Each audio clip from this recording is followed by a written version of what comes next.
Now let's start with today's story.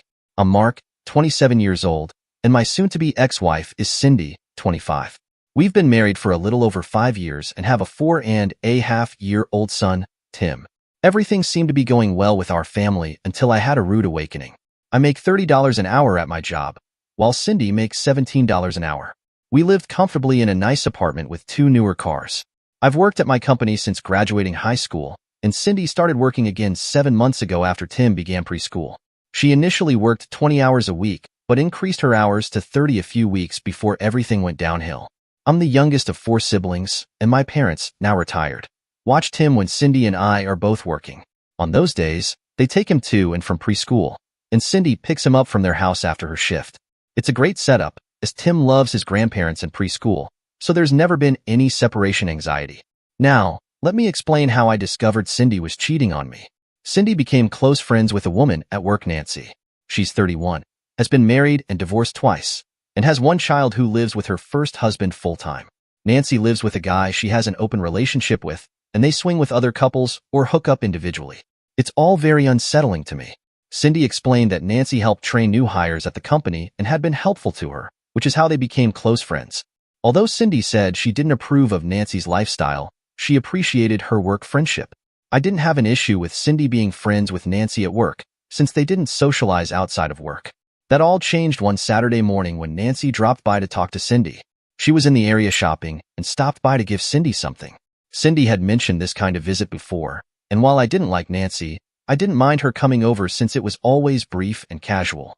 Cindy and Nancy sat in the kitchen talking for about 20 minutes before Nancy had to leave.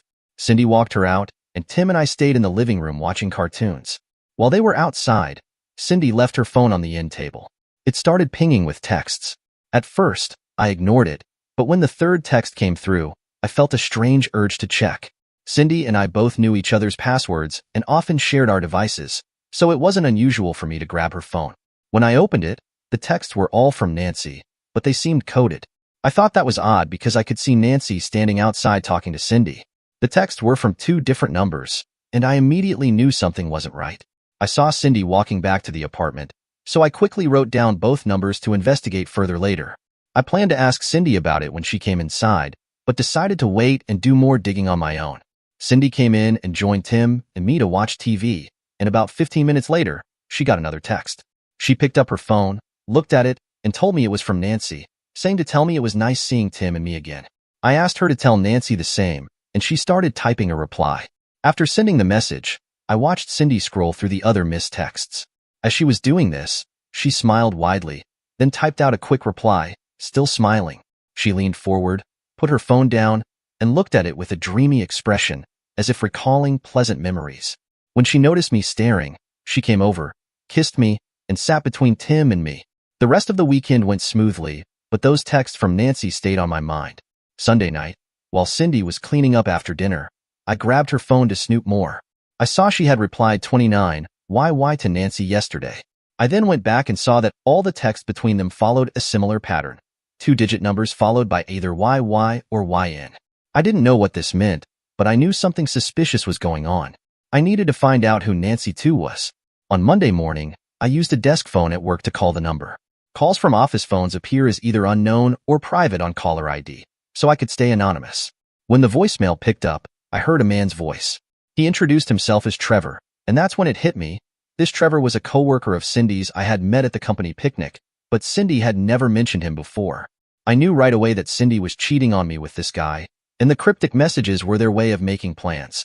I later realized that the numbers in the texts were the date of the month, and the first Y referred to a body part of Cindy's that they both found desirable, while the second Y or N was a signal of whether they planned to hook up that day at Trevor's place.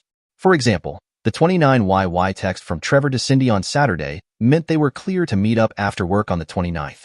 I looked up Trevor on social media but found only a basic profile with a single photo, and all his friends had private accounts. I then checked Nancy's page to see if I could find any clues. There, I found a photo of Nancy and her boyfriend on a cruise with a guy named JN and his girlfriend. I considered reaching out to JN's girlfriend, but then thought maybe she wouldn't care about Cindy and Trevor's hookup if she was part of that swinger lifestyle, so I decided to keep investigating on my own. I left work early on the 29th and went to Cindy's company, parking outside to wait for her to leave. I followed her at a distance so she wouldn't notice me, but I lost track of her in traffic. Luckily, I had found Trevor's address online, so I drove to his neighborhood. It was a residential area, but I didn't see Cindy's car when I passed by his house. I drove down to the end of the cul-de-sac, turned around, and headed back home. When I got to the apartment, Cindy still wasn't there, so I waited a few minutes. I called my mom, and she said everything was fine.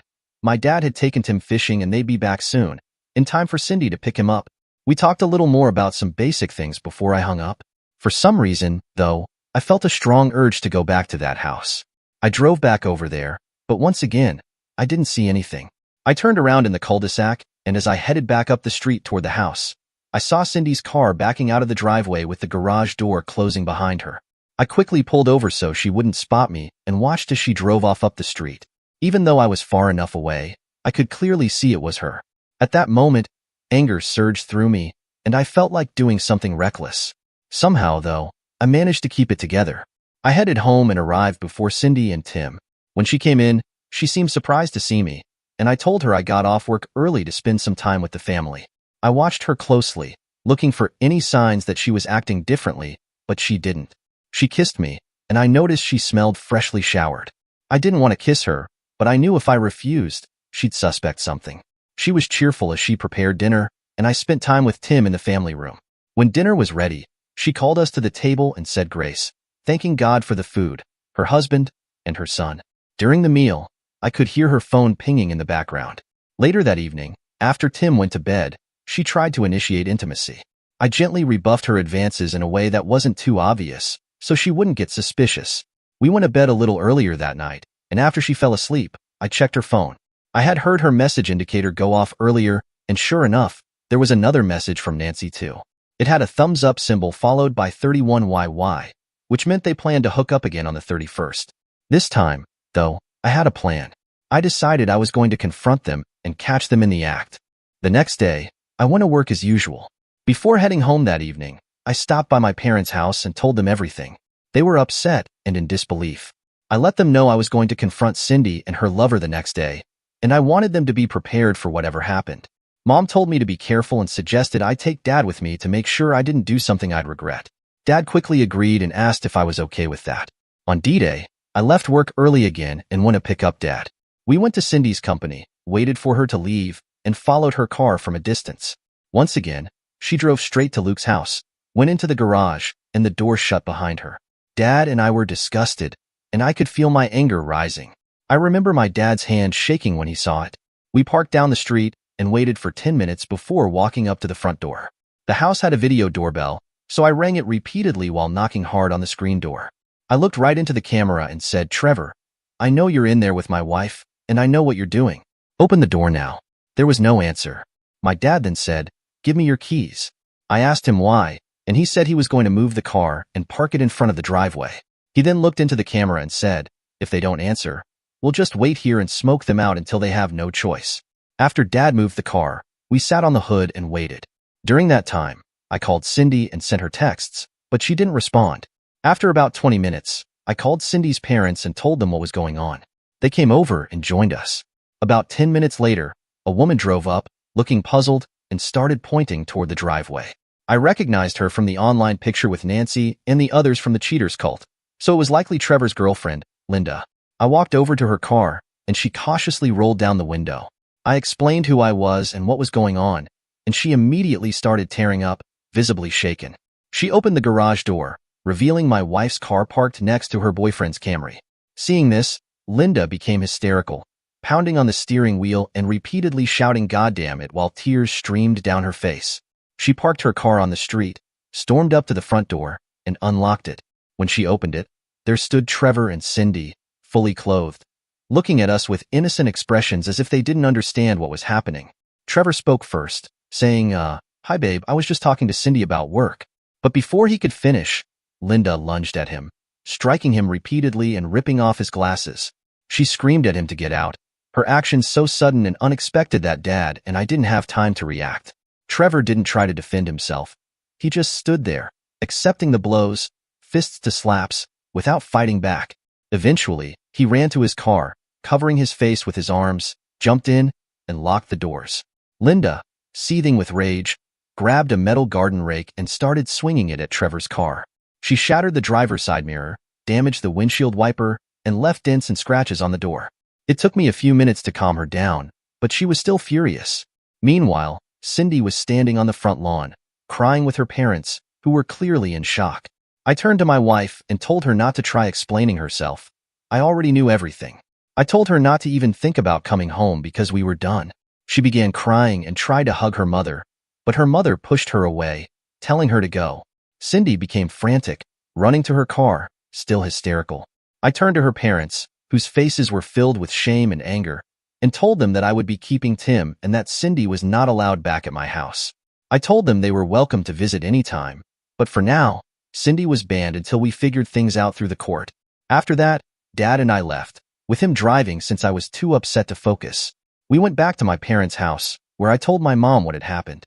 My heart was racing, and my blood pressure was through the roof. I was so worked up that I nearly threw up. What calmed me down, though, was seeing Tim. When he saw me, he ran over and gave me a hug, and I instantly felt more at peace. About an hour later, the flood of calls from Cindy began. I didn't answer any of them but listened to a few of her voicemails. She was crying, claiming that what she did was a mistake and that she'd never do it again. Her pleas were so desperate that they could easily go viral. She begged for another chance, saying she quit her job and asking if we could start over. I sent her one response: "Get a lawyer. I'm divorcing you." She kept calling and texting all night, so I silenced my phone and ignored her. The next day, I took the day off and kept him out of preschool. We went to the science center with my parents, something we'd been planning to do for a while. It was a welcome distraction for all of us, and Tim had a great time there. Later that evening, I explained to Tim that Mommy would be staying with his other grandparents for a while, and that he and I would be staying at Grammy and Pap's house for now. I told him he would see Mommy a few times a week, but she would have her own place. Tim didn't fully understand but accepted it and went back to playing his video game. The following evening, I agreed to meet Cindy at her parents' house. I took my dad with me again for support and to serve as a witness when we arrived at Cindy's parents' house. Once there, everyone left us alone to talk privately. Cindy started by trying to explain her actions, but I stopped her, telling her there was no point. It didn't matter anymore. I told her what's done is done, and I was divorcing her. She begged for another chance, but I refused, making it clear there would be no second chances. I then told her Tim would be staying with me and my parents until everything was sorted out legally. In response, Cindy said, "If you divorce me, I won't have any reason to keep living." I called in both our fathers to hear what she said. Cindy was crying, her head in her hands on the couch, while her mother went over to comfort her. Cindy's dad spoke up, saying he was going after Trevor and making him regret ever meeting his daughter. I told him not to, emphasizing that it wasn't worth getting in trouble over. My dad and I get along well, and I didn't want to see him in any kind of trouble. We spoke for a few more minutes before Dad and I left. That night, I didn't hear from Cindy, but the next morning, I received a message from her saying she had resigned from her job. I didn't respond, but I thought to myself, great, now she doesn't have an income, so I'll be footing the bill. Cindy kept trying to contact me, begging me to take her back, but I only replied when she had questions about Tim. I met with a lawyer and gave her the green light to move forward with the divorce filing. We live in a state where infidelity matters in divorce, so my attorney said we were in a good position since I had two witnesses, my dad and Linda. A few days after everything went down, I got an unexpected call from Cindy's former coworker, who I'll refer to as Nancy, the one who had been part of the cheating club and the open relationship lifestyle. She started by expressing her sympathy for what had happened between Cindy and me, and even claimed she felt responsible. I stayed quiet and listened as she spoke. Nancy admitted that she had encouraged Cindy to explore an open relationship and had introduced her to the idea of having multiple friends with benefits, rotating between them like some kind of club. Nancy told me that she had a great relationship with Trevor herself and had thought Cindy deserved to experience the same. She explained how Luke, Trevor's partner, was willing to let Cindy join their lifestyle and how everything worked in their rotation system. Nancy went on to explain how she herself was no longer sharing Luke and had switched to another man, which Luke wasn't happy about because he thought he was downgrading to someone's leftover wife. Nancy told me that Luke wanted to get back into a rotation with her, and that this was when she remembered my wife, Cindy. She explained how Cindy had expressed an interest in exploring this lifestyle, and how Cindy had asked her about the difference between an open relationship and an open marriage. Nancy said my wife seemed genuinely interested in the possibilities and found it empowering that Nancy shared her boyfriends. According to Nancy, Cindy seemed excited about the idea of trying it out and exploring her own desires, which is how Nancy arranged a meetup where Trevor was introduced to Cindy. Nancy claimed that this was the beginning of their rotation relationship. I felt physically ill hearing this. Nancy then shifted the conversation, trying to justify everything by telling me I shouldn't view what Cindy did as love. She argued it was simply a physical outlet for my wife, and that if I was open-minded, I'd see it as a gift to our marriage. She even went so far as to say it would enhance our relationship and be the best thing for our family. I couldn't believe what I was hearing. This woman had the audacity to try to sell me this ridiculous notion. I cut her off mid-sentence and told her that she, Cindy, Luke, and anyone else involved in their club were disgusting, manipulative people and to never contact me again. I hung up and immediately blocked her number. What was she thinking, telling me all of that? A couple of days later, I got another unexpected call, but this time, the person had something important to tell me. It was Linda. She called to give me an update and check in on how I was doing. Linda told me that after everyone left her house on D-Day, she found a bag of illegal drugs on the dresser in her bedroom. Not sure what to do, she called her father, who advised her to call the police. So, she did. She told the officers the drugs weren't hers and explained that she had just kicked her ex-boyfriend and his girlfriend, Cindy, out of her house, so the substance must have belonged to one of them. Linda then informed me that Luke was a felon who had served time for battery when he was 22, and he's now 37. She said she thought he had turned his life around, which is why she gave him a chance and eventually fell in love with him. She had even envisioned a future with him, maybe even marriage, and had been proud of how far he'd come. But now, she felt like a fool because, while living in her house, he had been secretly using drugs and cheating on her right under her nose. I told her not to be too hard on herself, as I had also been deceived by my wife, the mother of my child. I shared a less detailed version of what Nancy had told me, and Linda was shocked. She didn't know about the club or Luke's history with Nancy, but I could tell she needed time to process how deep this really went. After a long silence, Linda made a vow to me that she would never be fooled again. I joined her in that. That night, I went over to my in-laws' house to discuss what Linda had told me and to raise some new concerns. Again, I took my dad with me to witness everything. Cindy probably thought I was coming over to reconcile, as I saw hope in her eyes and her pretentious attitude, but when I told her the real reason for my visit, she broke down crying. She swore she didn't know Luke was a felon and claimed she didn't know anything about the drugs. At that point, I was getting angry at the sight of her playing the victim. I asked her, "Can you see how you put our lives in danger? Can you understand you put Tim's life at risk too?" She just kept crying, saying she was sorry. I told her I wouldn't let her see Tim again until she had a complete drug test proving she wasn't using too. She kept crying but agreed to get the test without me having to pressure her. Now, we're at a crossroads. I've told my lawyer about Cindy's lover being a convicted felon and about Linda finding the drugs in her house, which likely belonged to him. My lawyer said this was terrible news, but it's great for my case, as this information, combined with Cindy's infidelity, could be enough for me to secure full custody of Tim if we push for it. I'm undecided on whether to go for full custody. My lawyer is confident that I should pursue it, saying it's best to present all the evidence now before they have a chance to regroup and come after us. I hate what Cindy did, and I won't forgive her for it, but completely destroying her feels too much. I need time to think. So much has happened recently, and I want to be in the right frame of mind for Tim's sake when making decisions. Going all in would completely devastate Cindy, and while I can be cold towards her because of what she's done, it's different when I see her parents begging me not to pursue full custody. They suggested a 60-40 split, with Tim spending 4 days with me and 3 days with her. The thing is, I can be ruthless with my wife, but to see her parents actually beg me, it hits differently. I don't want to hurt anyone, especially Cindy's parents, and I never wanted things to unfold this way, but here we are. As I mentioned before, I'm still taking time to think it all through. It took over 10 months, but my divorce from Cindy is finally complete. I followed my lawyer's advice, and they presented the information to the judge about Cindy's affair with a felon. We also submitted the police report about the illegal substances found at the home where her affair partner lived. Cindy's lawyer objected, claiming the substance didn't belong to his client, and that Cindy had never used any illegal or even prescription drugs. Her lawyer also submitted 2 drug tests Cindy took right after D-Day, both showing she was clean. The judge reviewed everything and deemed it relevant. In the end, the judge granted the divorce and awarded me primary custody of Tim. I have him from Tuesday to Saturday, and Cindy has him on Sundays and Mondays.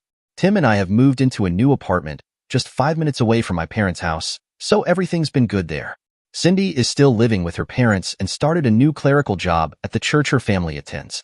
She's also become much more involved in her religion, which seems to be helping her turn things around.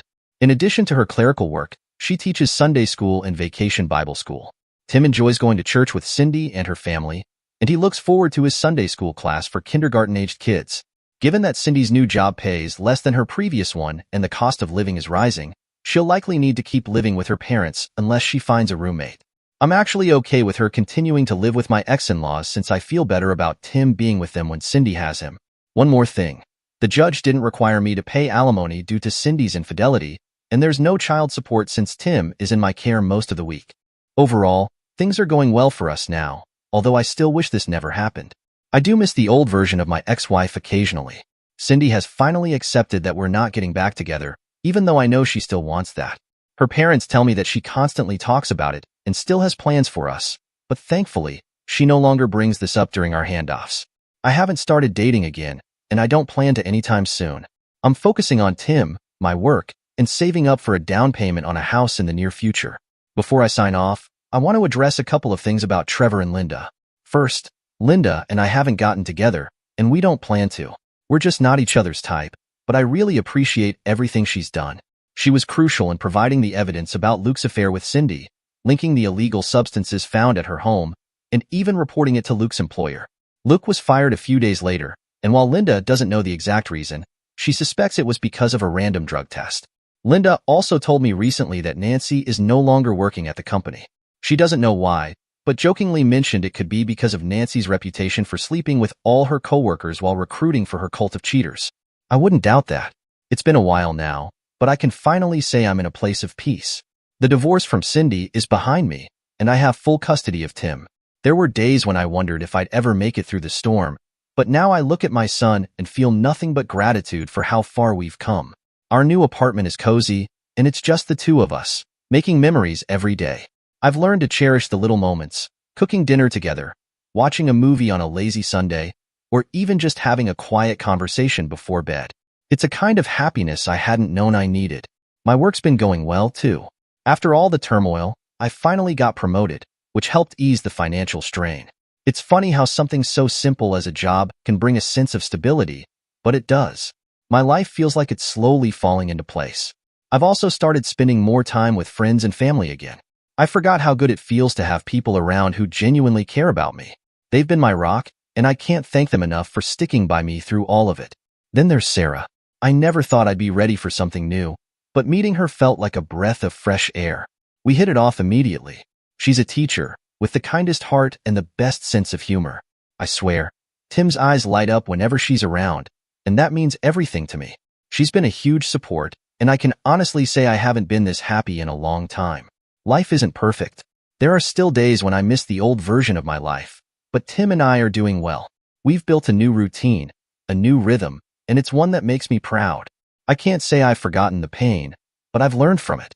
I've become stronger, and more importantly, I've learned to focus on what really matters. Tim is thriving, and that's what makes everything worth it. The past few years have been some of the hardest of my life, but I can see now that they were also the years that brought me to where I'm supposed to be. I'm not the same person I was before, and I wouldn't trade the lessons I've learned. Life has a funny way of turning around when you least expect it, and right now, I'm grateful for everything that's brought me to this place. This peaceful, happy place. Dear listeners, please share your thoughts in the comments section below, and don't forget to like, share, and subscribe.